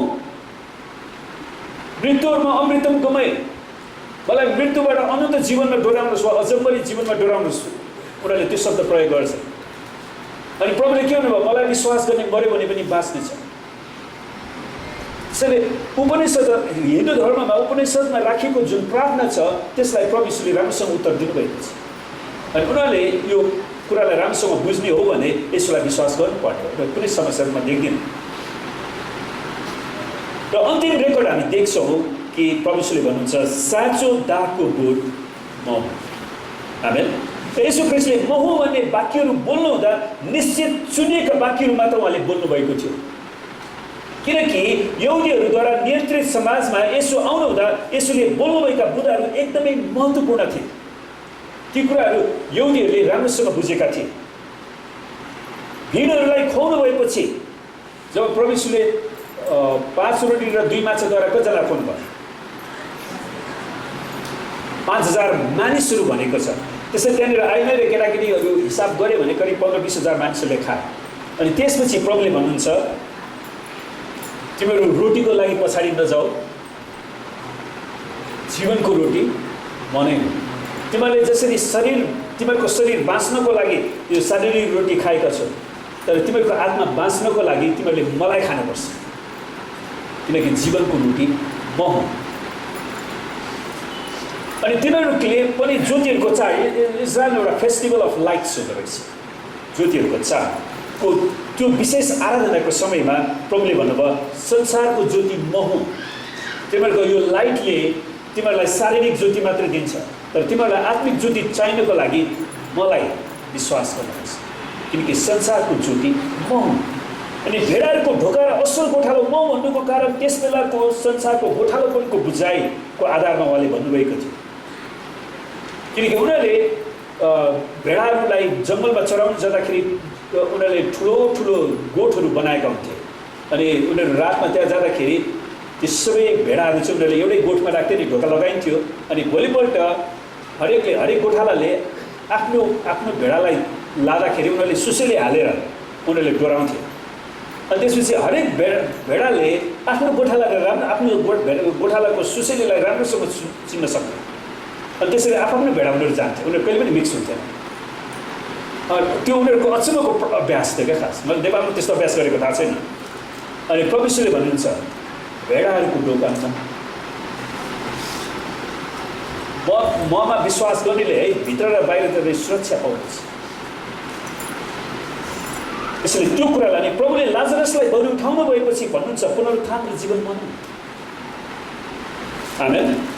त्यसैले साँचो दागको बोट म हुँ भन्नुको कारण चाहिँ के त? इजरायलको भूमि अङ्गुर उत्पादनमा प्रख्यात थियो। सुन्नुहोस्, मूसाले इजरायलीहरूलाई कनान भूमिको भेद लिन पठाउँदाखेरि जुन बेला इजरायलीहरूले कब्जा गरेका थिएनन्, गन्ती 13:23 पदमा लेखेको छ त्यहाँबाट दागको हाँगाको एक झुप्पा काटेर एउटा घोचामा हाली 2 जनाले बोकेर ल्यायो भनेको छ। त्यो दागको झुप्पा छ नि यति धेरै, यति ठुलो, यति प्रशस्त कि 2 जनाले त्यो बोकेर उनीहरूले लिएर आउँछन् क्या। त्यो प्रशस्त दाग फल्ने देश हो। अहिले पनि इजरायल अङ्गुरको रक्सी उत्पादन गरेर निर्यात गर्छ। त्यो धेरै अङ्गुरको लागि एकदमै राम्रो हावापानी भएको ठाउँ। अनि त्यहाँ तिनीहरूले अनार र नेवारा पनि ल्यायो भनेको छ। त यति मात्र होइन, दागबारीको उदाहरण सारा इजरायल जातिको निम्ति पनि प्रयोग गरिएको छ। यसैया 5:7 पदमा सर्वशक्तिमान परमप्रभुको दागबारी इजरायलको घराना हो र यहुदाका मानिसहरू उहाँको आनन्दको बगैँचा हो भनेको छ। त यस्तो किसिमको भूमिमा यी दागहरूको उत्पादन हुन्छ र इजरायलको यस किसिमको इतिहासलाई दाग वा दागबारी भनेर सम्बोधन गरिएको छ। तब यसोले भन्नुभयो सुन्नुहोस् साँचो दागको बोट म हुँ। आमेन। तिमीहरूले तिमीहरूको दागबारीमा फलेको दाग खाएर तिमीहरूको शरीरमा आनन्द ल्याउँछौ, तर साँचो दागको बोट म हुँ। मलाई खायो भने तिमीहरूले जीवन पाउँछ। त्यसको सन्दर्भ जब हामी यसो साँचो दागको बोट हुनुहुन्छ भन्ने कुरालाई बुझ्छौँ तब हामीले हाम्रो परमेश्वरसितको सम्बन्धलाई बुझ्दछौँ। उहाँ साँचो दागको बोट हुनुहुन्छ, हामीहरू चाहिँ के मात्र हो, हाँगाहरू मात्रै। सुन्नुहोस्, त्यसैले मण्डलीमा हामी बोट बन्न प्रयास गर्नु हुँदैन, हामीले आफैलाई उछाल्ने प्रयास गर्नु हुँदैन। ख्रीष्ट येशू मात्र यस मण्डलीको सिंहासनमा बास गर्नुहुन्छ। आमेन। तर मलाई दुःख लागेको संसारमा धेरै पास्टरहरूले, धेरै अगुवाहरूले आफूलाई येशूभन्दा माथि हुन्छ। उनीहरूले के भन्ठान्छन् भने म नभइदिएको भए परमेश्वरको राज्य हुने थिएन, म नभइदिएको भए यो मण्डली बन्ने थिएन। अनि उनीहरूले आफूलाई येशूभन्दा माथि हुन्छ। तर उनीहरूले बुझ्न नसकेको कुरा के भने येशू ख्रीष्टले क्रुसमा बलिदान नगर्नु भएको भए हाम्रो अस्तित्व हुने थिएन। आमेन। त्यसैले येशूको वचनलाई चोरेर आफूलाई यसोभन्दा माथि उचाल्नु धेरै खतरनाक अवस्था। त्यसैले हाम्रो परमेश्वरसितको सम्बन्धलाई हामीले बुझ्नु, यो सम्बन्ध येशू ख्रीष्टमा रहनु, ममा रहो र मेरा कुराहरू तिमीहरूमा रहे भने, त्यसैले परमेश्वरले त्यो कुरा मा गर्नुहुन्छ, ममा रहो र मेरा कुरा तिमीहरूमा, त्यसले परमेश्वरको वचन हामीमा रहनु पर्छ। त सम्बन्ध विकास गर्ने मुख्य साँचो घनिष्ठता हो। त्यसैले हरेकलाई परमेश्वरले घनिष्ठताको सम्बन्धमा आउन बोलाउ गर्नुभएको छ। सुन्नुहोस्, यूहन्नाले यो कुरालाई लेख्छन् किनकि तपाईँलाई थाहा छ 12 जना प्रेरितहरूमध्ये यूहन्ना मात्र त्यस्ता व्यक्ति जो येशूको छातीमा अडेस लाएर बस्थे। अनि प्रभुले त्यसलाई कहिले पनि विरोध गर्नु भएन। त्यसो त अरू चेला पनि येशूसँग गएर अडेस लागेको भए प्रभुले के पनि गर्नुहुन्थेन, उहाँले स्वागतै गर्नुहुन्थेन। तिनीहरूमध्ये सबभन्दा नजिक येशू ख्रीष्टसँग अझ नजिक टाँसिने व्यक्ति यूहन्ना थिए। अनि उनले यो शिक्षालाई एकदमै स्पष्टताका साथ पवित्र आत्माको प्रेरणामा उनले लेख्छन् किनकि उनी आफै पनि प्रभुसँग अझ घनिष्ठ थिए। परमेश्वर भेट्नै नसक्ने व्यक्ति हुनुहुन्न, उहाँलाई भेट्न सकिन्छ। परमेश्वरले भन्नुभयो जहाँ 2 कि 3 जना मेरो नाममा भेला हुन्छ म तिनीहरूको माझमा हुन्छु। यसो हाम्रो माझमा हुन्छ, उहाँलाई भेट्न सकिन्छ, उहाँलाई अनुभव गर्न सकिन्छ। आमेन। उहाँ हाम्रो गोठालो हुनुहुन्छ। पाउलले गरेको अर्को तुलना उहाँ मण्डलीको शिर हुनुहुन्छ। त्यसको मतलब के त? येशू मण्डलीको शिर हुनुहुन्छ। त्यसको मतलब के त? मण्डलीको निर्णय गर्ने सबै अधिकार शिरमा रहन्छ, येशू ख्रीष्टलाई मात्र छ। आमेन।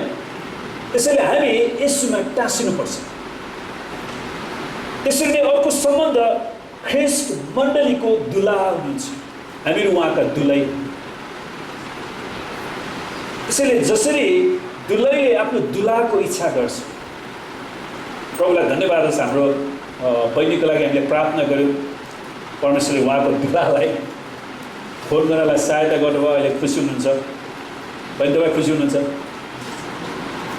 अब त्यो दुलालाई पैसा पठाउनु पनि लाउनुहोस् है।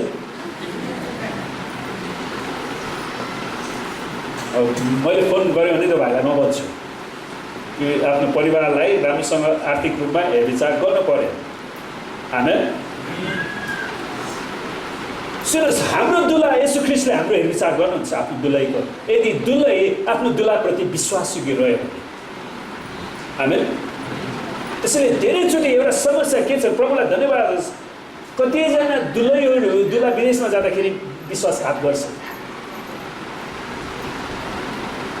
अनि येशू ख्रीष्ट आउनु भएको छैन भन्दै अनि मण्डलीका कति दुलैहरू पनि मण्डलीलाई चोर्दै हिँड्छ, मण्डलीलाई भत्काउँदै हिँड्छ, मण्डलीलाई फुटाउँदै हिँड्छ, मण्डलीलाई व्यभिचारमा, वेश्यावृत्तिमा, मूर्ति पूजामा फसाउँछ।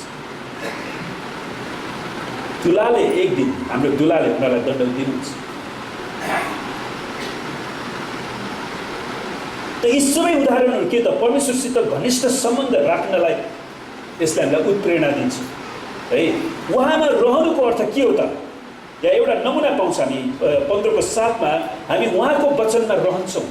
साथ तिमीहरू ममा रह्यो र मेरा कुरा तिमीहरूमा रहे, मेरो वचन तिमीहरूमा रहे। मेरा कुरा भनेको के त? मेरो वचन तिमीहरूमा रहे भने। त्यसैले हामी उहाँको वचनमा रहन्छौँ। दोस्रो कुरा, हामी उहाँसित प्रार्थनामा रहन्छौँ। 15:7 तिमीहरूलाई जे इच्छा लाग्छ माग। परमेश्वरको वचन हामीमा रह्यो भने हामी प्रभुसँग प्रार्थना गर्न सक्छौँ। आमेन। र किनभने तिनीहरूका निम्ति मध्यस्थताको निम्ति प्रार्थना चढाउन उहाँ सदैव जीवित हुनुहुन्छ। हिब्रू 7:25 येशू ख्रीष्ट प्रार्थना गर्नको लागि सदैव जीवित हुन्छ। कोही कोही मान्छेहरू मैले त प्रार्थना गरेको छु, तिमी किन प्रार्थना गर्ने, तिमी किन प्रार्थना सभामा जाने, त्यो मैले सुरु गरेर प्रार्थना होइन। मलाई अचम्म लाग्छ क्या, किन शैतानले मान्छेलाई त्यसरी बहकाइरहेको हुन्छ। जबकि परमेश्वरले भन्नुभयो मेरो भवन सबै जातिको निम्ति प्रार्थनाको घर हुनेछ। आमेन। मैले घरिघरि भनिरहेको छु त्यो भवन एउटा शारीरिक भवन यो भयो, अर्को भवन यो तिमीहरूको शरीर तिमीहरूमा भएको पवित्र आत्माको मन्दिर हो। त्यसैले जो कोहीले प्रार्थना गर्दैन, प्रार्थनामा एकतामा आउँदैन भने त्यो मान्छे प्रभुको होइन। उसले ख्रिस्टको विद्रोही दुलै भयो भन्दैमा अरू विद्रोही हुन आवश्यक छैन नि।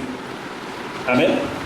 अनि तेस्रो कुरा हामी उहाँको प्रेममा रहन्छौँ। 9 पदमा पिताले जसरी मलाई प्रेम गर्नुभएको छ मैले पनि तिमीहरूलाई प्रेम गरेको छु, तिमीहरू मेरो प्रेममा रहो। कोही मान्छेले किन अर्काको प्रेम खोजेर हिँड्नु पर्यो हो? घर परिवारमा पनि होइन, आफ्नै श्रीमतीको प्रेममा रमाउनु नि किन अरू केटी खोज्नु जानु पर्यो? आफ्नै श्रीमानको प्रेममा रहनु नै किन अर्को श्रीमान खोज्न जानु पर्यो? आफ्नै प्रभुको प्रेममा रहनु नै किन देवी देवतामा जानु पर्यो? आमेन। किनकि यहाँनिर तिमीहरू मेरो प्रेममा रहो, मेरो प्रेममा रहो, येशूको प्रेममा रहो, किनकि उहाँ म हुँ परमेश्वर हुनुहुन्छ। आमेन। त हामी उहाँमा रहन्छौँ भन्ने कुराको प्रमाण चाहिँ हामी उहाँको आज्ञा पालन गर्छौँ। उहाँले हाम्रो आज्ञा पालन गर्ने होइन, परमेश्वरले हाम्रो आज्ञा पालन गर्ने होइन क्या, हामीले चाहिँ उहाँको आज्ञा पालन गर्ने हो। त्यो प्रमाण हामी हाम्रो आज्ञाकारितामा रहन्छ। उहाँमा रहने कुरालाई अरू कुनै कुराले ओगट्न सक्दैन।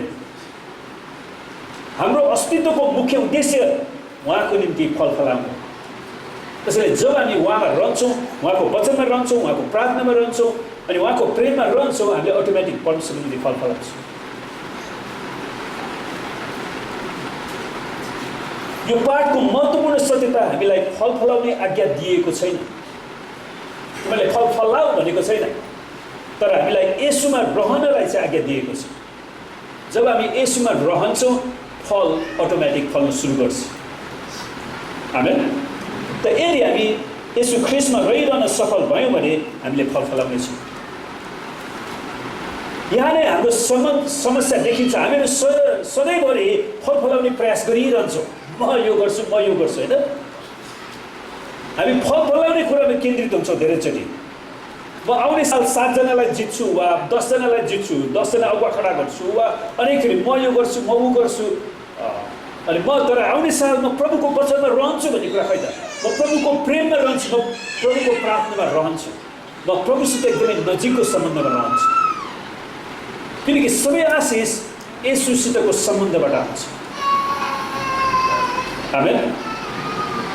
हामीले फल फलाउन जबरजस्ती प्रयास गर्छौँ। यस्तो फलबिन प्रयास गर्नु सट्टा हामी ख्रिस्टमा रहिरहनलाई चाहिँ सिक्नु पर्यो। हामी ख्रिस्टमा रहिरहनलाई इच्छुक हुनुपर्छ।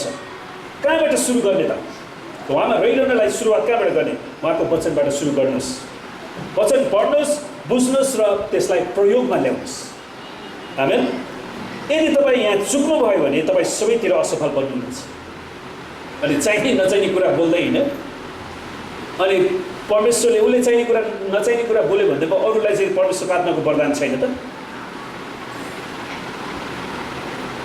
उहाँको वचनमा रहनुको साथसाथै उहाँसित प्रार्थना गर्ने समय हामीले छुट्याउनुपर्छ। तपाईँको दुलहा येशू ख्रिस्टसँग समय बिताउने समय तपाईँसँग कहाँनिर छ? येशूमा रहिरहनुको निम्ति तपाईँले के कुरा परिवर्तन गर्नुपर्छ त्यो पत्ता लगाउनुहोस्। हाम्रो जीवनको आनी बानीलाई परिवर्तन गर्नुपर्ने होला। हामीले छिमल्ने कामलाई स्वागत गर्नुपर्छ। आज पास्टरले मलाई घोचेर भन्यो भनेर भन्नु सट्टा परमेश्वरलाई धन्यवाद, आज परमेश्वरले तपाईँलाई छिमल्दै हुनुहुन्छ। तपाईँलाई यो पाठ तयार गर्दाखेरि परमेश्वरले मलाई छिमल्नु भएको छ। आमेन। किनकि म नछिमलिकन मैले अरूलाई त्यो वचन दिन पनि सक्दिनँ क्या। छिमल्नु भनेको परमेश्वरले हाम्रो जीवनमा गर्ने सर्जरी वा अपरेसन वा चिरफार हो। यो परमेश्वरले चिरफार गर्नुहुन्छ। त त यो छिमल्ने काम चेफार गर्ने काम पीडादायी हुन्छ। काटेपछि त दुख्छ नि। आमेन। तापनि हामीले फल फलाउन सक्नको निम्ति हाम्रो जीवनको विभिन्न क्षेत्रमा यसलाई छिमल्न दिनुपर्छ। सुन्नुहोस्, कतिजनाको बानी के हुन्छ भने जसको कुरा पनि विश्वास गर्ने, जसको कुरा पनि सुनेर विश्वास गरिहाल्नु पर्ने। अनि त्यसपछि के हुन्छ भने उसको कानबाट शैतान पस्छ, कसैको नाकबाट शैतान पस्छ, कसैको आँखाबाट पस्छ, कसैको शरीरको छुवाइबाट पस्छ, कसैको मलद्वारबाट पस्छ है। अनि शैतान उसभित्र पस्न दिएपछि पस्दैन त। जसको कुरा पनि जे पनि भनेर अलिकति पनि परमेश्वरमा नरहिकन, परमेश्वरको वचनमा नरहिकन खालि त्यसैको पछाडि दौड्यो भने के हुन्छ? शैतान तपाईँभित्र पस्न दिनु भएन नि। आमेन। त्यसैले हाम्रो जीवनमा ती शैतानलाई ढोका खोलेका छौँ भने हामीले काट्नु पनि पर्यो। त्यसै कारण है जब परमेश्वरलाई हामी छिमल्न दिन्छौँ त्यसको नतिजा चाहिँ सुन्दर हुन्छ, हामीले धेरै फल फलाउँछौँ। त्यसै कारण हामी सबै यसुमा रहिरहन इच्छुक हुनु पर्यो र छिमल्लिनको निम्ति यसुलाई स्वागत गर्नु पर्यो। प्रभु मलाई छिमल्नुहोस्, तपाईँलाई मन नपर्ने भागहरू काटिदिनुहोस्। त यो बिना हामीले फल फलाउन सक्दैनौँ। त यदि हामी परमेश्वरको आनन्दलाई प्राप्त गर्न चाहन्छौँ भने त्यसको मुख्य साँचो के त हामी ख्रिस्टमा रहिरहनुपर्छ। उहाँलाई हामीले छिमल्न दिन्छौँ, हामीले वास्तविक जब हामी उहाँलाई छिमल्न दिन्छौँ हामीले वास्तविक आनन्द प्रशस्त रूपमा प्राप्त गर्न सक्छौँ। जब हामी हाम्रो कमजोर, हाम्रो असिद्ध अवस्थालाई स्वीकार गर्छौँ र ख्रिस्टलाई छिमल्न दिन्छौँ, यो पीडादायी भए तापनि यसले हामीलाई आनन्द दिन्छ। तपाईँको कुनै खुट्टामा खिल बसेको छ भने खिल बसुन्जेल त तपाईँलाई दुःख दिइरहन्छ नि। अस्ति मेरो त्यो दाँत दुखेको कारणले कतिचोटि खाना खानु पनि गाह्रो भयो। अनि मैले त्यो डक्टरकोमा गएर त्यो उपचार गरेपछि त्यसको दुःख हटेपछि अहिले सन्चो भयो। आमेन। त्यसैले त्यो खिललाई रहिरहन दियो भने त्यसले झन् तपाईँलाई पीडा दिन्छ, तपाईँलाई आक्रोश बनाउँछ, तपाईँ झन् ख्रिस्टको शत्रु बन्दै जानुहुन्छ। त तपाईँलाई काटेर फालिदिनु त। एकछिन दुखे पनि त्यसपछि तपाईँलाई निको हुँदै जानुहुन्छ। आमेन।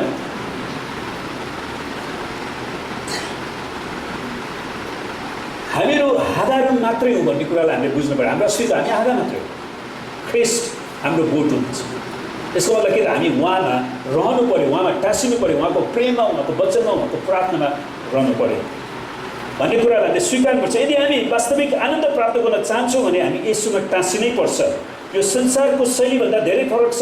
संसारले सांसारिक कुरासँगै जोड्न चाहन्छ है। जस्तै सांसारिक मोज मजा, मलाई नि रमाइलो गर्न मन लाग्छ नि। त्यसैले उसको बुढा विदेशमा गएको छ, म अर्कै केटासँग रमाइलो गर्छु। उसको बुढी विदेश गएको छ, म अर्कै आइबीसँग रमाइलो गर्छु। सांसारिक रमाइलोले के पनि गर्नेवाला छैन, तपाईँलाई झन् चोट मात्रै पार्छ। आमेन। मनोरञ्जन, धन सम्पत्ति हासिल गर्नु। सुन्नुहोस्, तर यसुले भन्नुहुन्छ ममा रहु र मसँग सम्बन्ध राख। आमेन। त यो पाठले हामीलाई चिच्चाएर भनिराखेको छ कि हामीलाई परमेश्वरको आवश्यकता छ, हामीलाई यसु ख्रिस्टको आवश्यकता छ। हामी यसु ख्रिस्टबाट टाढिएर, यसु ख्रिस्टबाट अलग रहेर हामीले केही पनि गर्न सक्दैनौँ। त यदि हामीले फल फलाउने हो भने हाम्रो जीवनमा हामीलाई परमेश्वरको निगाह आशिष चाहिन्छ। आमेन। तर साथै यसले यो पनि भन्दछ हामीले परमेश्वरको वचनको आधारमा मात्रै उहाँलाई ग्रहण गर्न आवश्यक छ।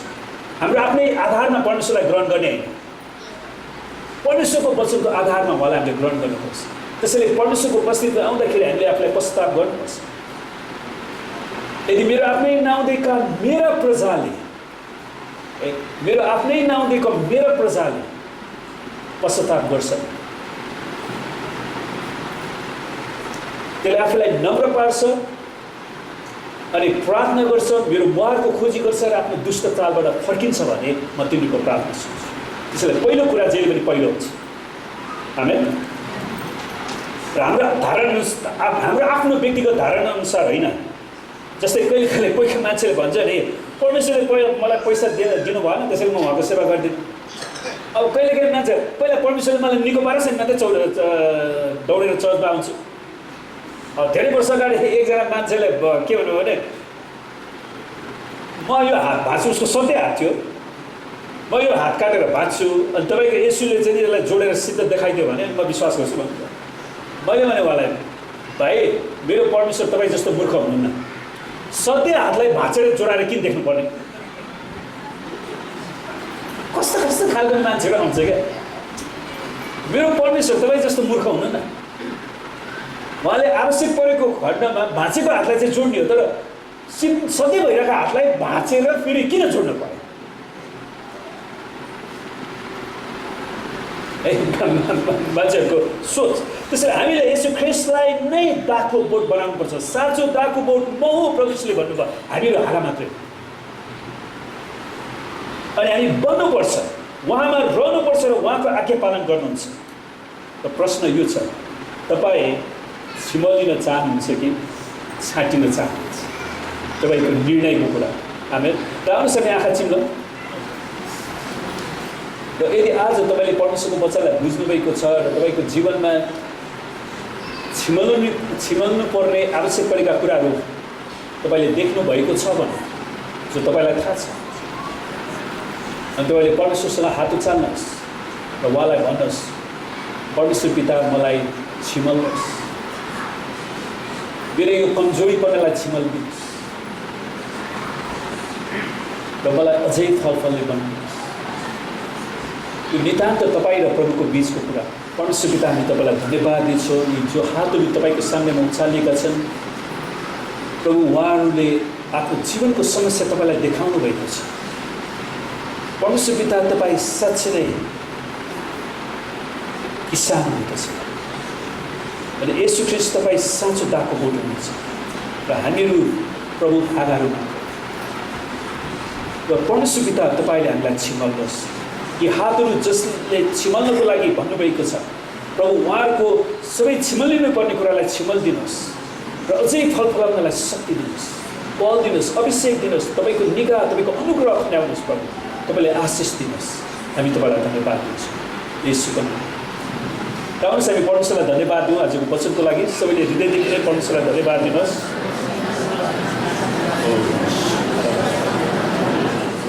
परमेश्वर पिता हामी तपाईँलाई धन्यवाद दिन्छौँ तपाईँको वचनको सत्यताको निम्ति, किनकि तपाईँको वचन मात्र हाम्रो विश्वासको आधिकारिक स्रोत हो। हामी तपाईँलाई धन्यवाद दिन्छौँ प्रभु, तपाईँको वचन स्वर्गमा स्थापित गरिएका छन् र हाम्रो जीवनलाई सच्याउनलाई, हाम्रो जीवनलाई परमेश्वरको सत्यतामा डोर्याउनलाई, हामीलाई अनुशासनमा राख्नलाई, हामीलाई परमेश्वरको प्रेममा राखिरहनलाई प्रभु तपाईँले आफ्नो वचन दिनुभएको छ। हामी तपाईँलाई धन्यवाद दिन्छौँ तपाईँको वचनको प्रतिज्ञाको निम्ति। परमेश्वर पिताले प्रार्थना छ, आज जो जति आउन सक्नुभएन, कोही रोगी बिरामी हुनुहुन्छ भने उनीहरूलाई तपाईँले निको पारिदिनुहोस्, कोही घटी कमीमा हुनुहुन्छ भने उनीहरूको आवश्यकतालाई जुटाइदिनुहोस् प्रभुजी, कोही दुःखमा पीडामा हुनुहुन्छ भने उनीहरूको चोटमा मलमपट्टि लगाइदिनुहोस् प्रभु, उनीहरूलाई स्वतन्त्र बनाउनुहोस् पिता। अनि तपाईँसँग प्रार्थना गर्छु प्रभु, हाम्रो मण्डलीका जति सदस्यहरू देश बाहिर हुनुहुन्छ उनीहरूलाई पनि तपाईँले आफ्नो सुरक्षाको घेराभित्र राखिदिनुहोस् प्रभु, तपाईँले सहायता गर्नुहोस् प्रभुजी।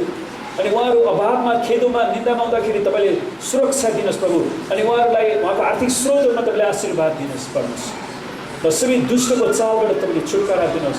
अनि कतिजनाको मोबाइलहरू बिग्रिँदा प्रभु तपाईँले नयाँ फोनहरू उनीहरूलाई जुटाइदिनुहोस् र आफ्नो घर परिवारसँग सम्पर्क गर्नलाई तपाईँले शक्ति दिनुहोस् प्रभु, इच्छा दिनुहोस्, जाँगर जोस दिनुहोस् प्रभुजी। अनि उनीहरूले कतिजनाले आफ्नो घर परिवारलाई पठाउनु पर्ने पैसाहरू पठाउन सक्नु प्रभु, हामी तपाईँसँग बिन्ती गर्दछौँ। हामी तपाईँलाई धन्यवाद दिन्छौँ परमेश्वर। हाम्रो योगताभरिका हाम्रो सेवकाईमा, यात्रामा, पढाइमा, सम्पूर्ण काममा तपाईँले हामीलाई आशीर्वाद दिनुहोस्। हामी प्रार्थना गर्छौँ परमेश्वर पिता, साँच्चै नै तपाईँले पुनरुत्थान एक्लेसिया मण्डली परिवारलाई आशिष दिनुहोस् र यस परिवारलाई प्रभु तपाईँले रक्षा गर्नुहोस्। परमेश्वर तपाईँले आफ्नो मुहार, आफ्नो मुख पुनरुत्थान एक्लेसिया मण्डली परिवारमाथि चम्काउनुहोस् र हरेकलाई प्रभुजी तपाईँले अनुग्रह गर्नुहोस्। परमेश्वर तपाईँले आफ्नो चेहरा यस पुनरुत्थान एक्लेसिया मण्डली परिवारमाथि प्रकाश गरिदिनुहोस् र यस परिवारलाई प्रभु तपाईँले शान्ति दिनुहोस् र तपाईँको नाउँ प्रभु यस मण्डलीमाथि रहेको होस्। हामी तपाईँलाई धन्यवाद दिनुहोस् र परमेश्वर पिताको प्रेम, प्रभु यीशु ख्रीष्टको अनुग्रह र पवित्र आत्माको सन्ततिको सहभागिता हामीहरू हरेकसित आजदेखि सदा सर्वदा रहेको। आमेन। सदा जय मसीह।